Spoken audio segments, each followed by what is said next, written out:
Assim diz a palavra do Senhor.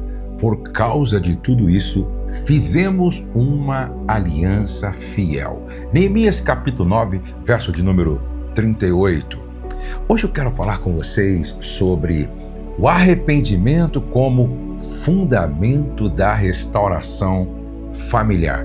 Fica comigo até o final, porque hoje eu quero orar por arrependimento na família. Sim, arrependimento na família. Você não pode perder esse tempo precioso de oração.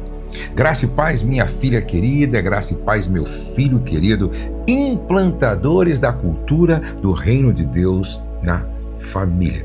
Nós estamos nesta jornada tão abençoada no livro de Neemias.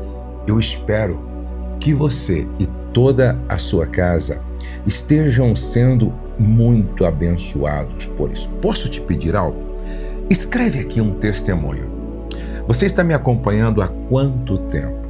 Escreve aqui um testemunho. Você já recebeu um milagre a partir desse nosso devocional, desta oração? Deus já tocou na sua vida? Houve uma palavra que marcou você? Escreve aqui o seu testemunho. Depois que você escrever o seu testemunho, aí você coloca o seu pedido de oração. No final, eu vou estar orando para que haja arrependimento na família, marido, mulher, pais e filhos. Nós precisamos se arrepender dos nossos erros, dos nossos pecados. Vamos para a nossa reflexão de hoje, nosso devocional de hoje. Neemias capítulo 9 é uma oração histórica e profunda de confissão e arrependimento coletivo. O povo reconhece os pecados passados, relembra a fidelidade de Deus e decide, decide renovar a aliança. Para as famílias, essa passagem é um chamado à restauração relacional e espiritual. Sabe, não há edificação verdadeira sem arrependimento. Sem arrependimento, não há restauração verdadeira da família, do casamento, do marido, da esposa, do filho, da filha. Veja, a transformação começa quando os lares assumem suas falhas, reconhecem a graça de Deus e se comprometem com um novo caminho. Preste atenção nessa história, nessa ilustração. A casa que precisava de reforma estrutural. Um casal decide reformar sua casa. Trocam móveis, pintam paredes, mas os problemas continuam. Rachaduras, infiltrações, piso afundado. Eles chamam um engenheiro que dá o diagnóstico. O problema está na estrutura. O problema está na estrutura. Vocês maquiaram, mas não consertaram. Aqui está o problema. Vocês maquiaram, mas não consertaram. Muitas famílias, muitos casais estão fazendo a mesma coisa. Muitos fazem exatamente o que aquele casal fez. Mudam hábitos exteriores, mas não tratam as raízes. Mas não tratam a causa. O orgulho, a mágoa, o silêncio, a omissão. Neemias capítulo 9 nos convida a descer ao fundamento do arrependimento para reconstruir com integridade. Essa é uma palavra que a gente precisa estar ministrando para o marido, para a esposa, para o casal, para os filhos, para a família toda. A família precisa tomar consciência destas verdades e destas lições. Nós vamos aprender pelo menos 3 lições neste capítulo. A primeira lição é: famílias restauradas reconhecem suas feridas. Neemias capítulo 9, verso 1 ao 3. No dia 21 e 4 do mesmo mês, os israelitas se reuniram em jejum, vestindo roupas de pano de saco e com terra sobre a cabeça. Os que eram de descendência israelita separaram-se de todos os estrangeiros, puseram-se em pé confessaram os seus pecados e as iniquidades dos seus antepassados. E levantando-se onde estavam, leram o livro da lei do Senhor seu Deus durante uma quarta parte do dia, e durante outra quarta parte fizeram confissão. Fizeram confissão, guarda isso, fizeram confissão e adoraram o Senhor seu Deus. A cura começa quando deixamos de culpar o outro e passamos a encarar nossas falhas com humildade. Sabe, o grande problema muitas vezes na família, no casamento, é que ele culpa ela aponta o dedo para ele. A cura começa quando deixamos de culpar o outro. Você já prestou atenção que quando você aponta um dedo para alguém, tem 3 dedos apontando para você e um para cima? A cura começa quando deixamos de culpar o outro e passamos a encarar nossas falhas com humildade. O povo se junta, veste-se de pano de saco e confessa seus pecados sem máscaras. A palavra do Senhor diz em Tiago 5,16: confessai, pois, os vossos pecados uns aos outros e orai uns pelos outros para serdes curados. Gosto do que disse Dietrich: a comunhão começa quando nos vemos como somos diante de Deus, necessitados, quebrados, mas amados. Guarda isso. A comunhão começa quando eu, você, nós nos vemos diante de Deus como somos, necessitados, quebrados, porém amados. Isso também se aplica à vida em família. Então, qual é a lição que nós aprendemos aqui? Tenha conversas francas em casa. O marido, esposa, tenham conversas francas em casa. Pai, mãe, é necessário ter conversas francas em casa. Pedir perdão com sinceridade. Quantas vezes eu pedi perdão para Letícia, para o Douglas, para o Pedro? Peça perdão com sinceridade. Quantas vezes eu pedi perdão para minha esposa? Reconheça seus erros diante dos filhos e do cônjuge. Como isso é importante. Os nossos filhos aprendem a pedir perdão quando nos vêm pedindo perdão. Vulnerabilidade abre portas para a cura profunda. Não tenha medo. Preste atenção, a vulnerabilidade abre portas para cura profunda. A segunda lição: famílias edificadas conhecem a história da graça. Sim, famílias edificadas conhecem a história da graça. Neemias capítulo 9, versos 7 ao 15. Tu és o Senhor, o Deus que escolhestes Abraão e fizeste aliança com ele. Viste a aflição dos nossos pais no Egito, dividiste o mar diante deles, conduziste-os de dia com uma coluna de nuvem e de noite com uma coluna de fogo. Desceste sobre o monte Sinai, deste-lhes o teu bom espírito e pão do céu e água da rocha.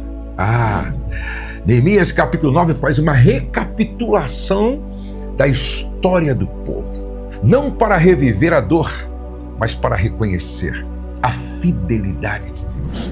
Lembrar a história da graça fortalece a fé das gerações. Nós precisamos, na hora do almoço, na hora do jantar, no café, na viagem no carro, a gente precisa compartilhar e relembrar a história da graça. Isso fortalece a fé.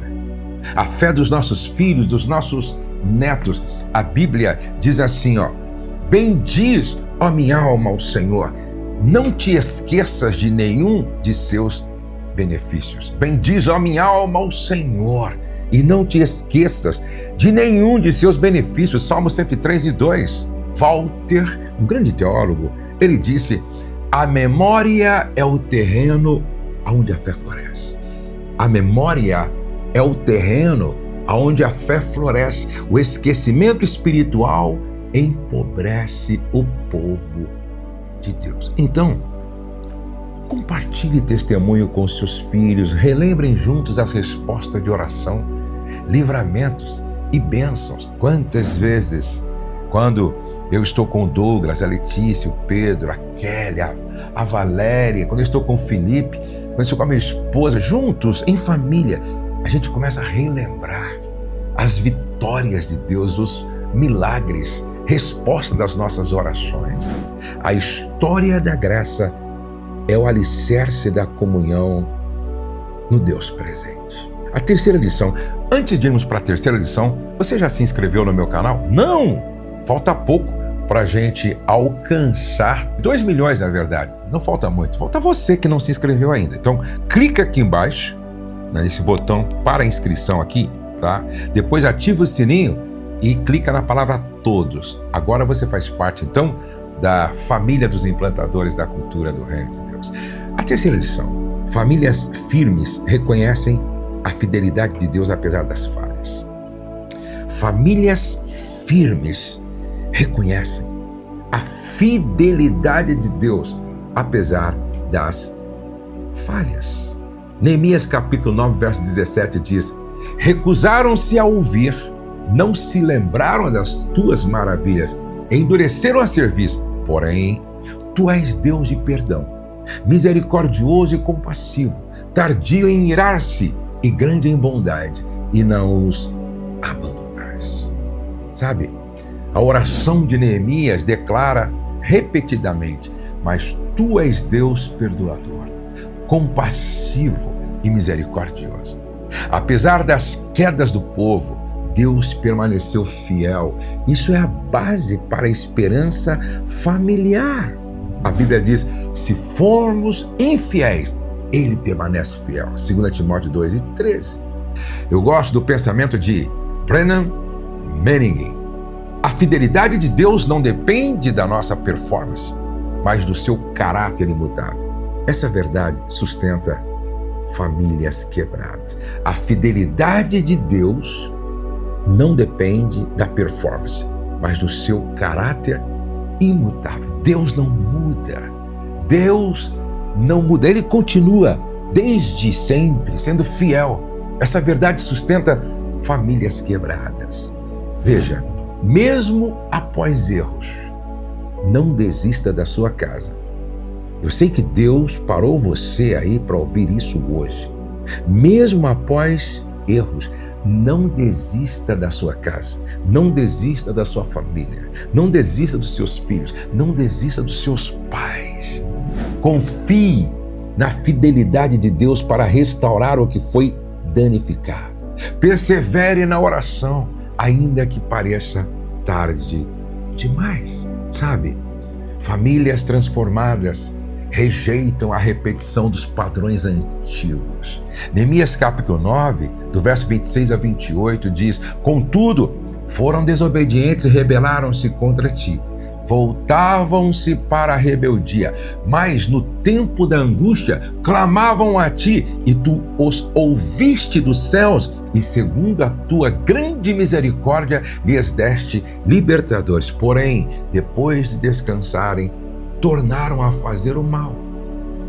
O povo de Neemias reconhece que os pais foram rebeldes, mas eles decidem não repetir os mesmos caminhos.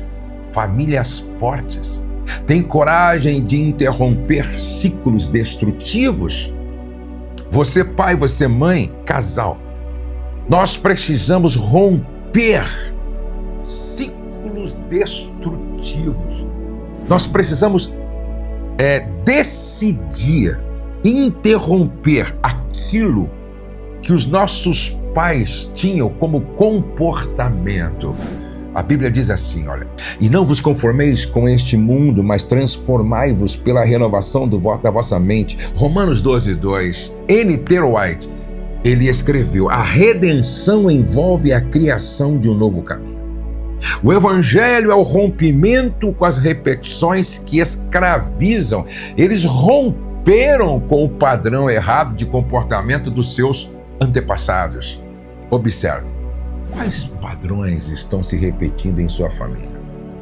Ei, marido, mulher, pais, família, quais padrões estão se repetindo em sua família? Gritos, frieza, desonestidade, omissão. Decida quebrar esses ciclos. Busque ajuda espiritual e, se necessário, aconselhamento cristão. Lembrem-se, famílias renovadas firmam uma nova aliança com Deus. Neemias 9:38. Por causa de tudo isso, fizemos uma aliança fiel e a escrevemos. E os nossos príncipes, levitas e sacerdotes puseram o selo sobre ela. Ao final do capítulo 9, o povo firma um compromisso com Deus. Não é apenas emoção, é decisão. Famílias restauradas não vivem de promessas emocionais, mas de alianças firmadas no coração de Deus. Josué capítulo 24, verso 15 diz: escolhei hoje a quem servireis. Eu e minha casa serviremos ao Senhor. Eu e a minha casa serviremos ao Senhor. Eugênio Peterson disse: o discipulado é uma longa obediência na mesma direção. Lares transformados caminham com constância. Então, faça um pacto espiritual em sua família. Escrevam seus compromissos diante de Deus. Reafirmem juntos: nossa casa é dele, nossa história será escrita por ele. Eu preciso orar com você e eu quero orar com você. Louvado seja o nome do Senhor. O arrependimento familiar, gente, é o alicerce de um novo futuro. Sabe, esse capítulo 9 de Neemias nos mostra que arrependimento não é retrocesso, é alicerce para um recomeço sólido. Sabe, quando uma família se junta para confessar, relembrar, agradecer, renunciar e recomeçar, ela entra em aliança com Deus. E essa aliança muda tudo. Você, sim, você não precisa repetir a história, as falhas, os erros, o padrão de comportamento errado. Sua família pode ser o ponto de virada. Glória a Deus! Homem, mulher, sua família pode ser o ponto de virada. O lugar onde a graça se tornou cultura, a fidelidade virou testemunho e o arrependimento virou fundação. Glória a Deus! Sabe, hoje Deus está chamando você e toda a sua casa para um altar de arrependimento e aliança. Como Neemias e o seu povo, reconheça, lembre, renda-se e recomece. Sua história familiar ainda está sendo escrita e com Deus ela pode ter um novo final. Eu quero orar com você. Eu quero orar por você. Sabe, eu quero que você coloque o seu testemunho aqui embaixo e o seu pedido de oração. A nossa oração hoje vai ser por arrependimento na família. Arrependimento coletivo, como fez Neemias. Vamos pedir perdão pelos pecados dos nossos pais, dos nossos irmãos, da nossa casa. Pai, obrigado por esse tempo. Obrigado por esta hora. Obrigado pelo teu falar ao nosso coração. Obrigado porque tu és bom e a tua bondade dura para sempre. Obrigado porque tu és um Pai justo, fiel, verdadeiro. Obrigado, Senhor, porque tudo que somos e fazemos é por causa da tua graça, da tua bondade, da tua misericórdia. Não nos deixe se perder no caminho. Nós queremos estar na tua presença e reconhecendo os nossos erros. Perdoa os pecados dos nossos pais, perdoa os pecados dos nossos irmãos, perdoa os pecados, Senhor, dos nossos filhos, perdoa os pecados da nossa família. Senhor, que a tua graça nos cubra, que o poder do sangue sempre nos alcance e que nós possamos viver no centro da tua vontade e do teu querer e que na nossa vida prevaleça sempre o temor do Senhor. O temor à palavra do Senhor. Eu quero abençoar este homem esta mulher, esta casa, esta família, este lar, aonde houver alguém me acompanhando agora, neste momento, nesta oração devocional, que sobre estas pessoas esteja a tua graça, a tua bondade e a tua misericórdia. Eu continuo orando por libertação, por cura, por restauração. Pai, eu abençoo esta família. No nome de Jesus, amém e amém. Deus abençoe você, sua casa e sua família. Agora, pega esta mensagem. Envie para tua mãe, para o teu pai, para o teu irmão, para a tua irmã. Envie para a tua família, para a tua igreja, para o pequeno grupo que você participa. E que você possa ser um instrumento da graça de Deus para nós. Um beijo no seu coração. Não perca por nada a reflexão no capítulo 10 de Neemias. Leia o capítulo 10 para você entender o próximo vídeo. Deus abençoe você, sua casa. O céu não está em crise. Deus está no controle. Nós cremos em milagres. E a nossa família está debaixo da graça de Deus. Nos vemos no próximo vídeo.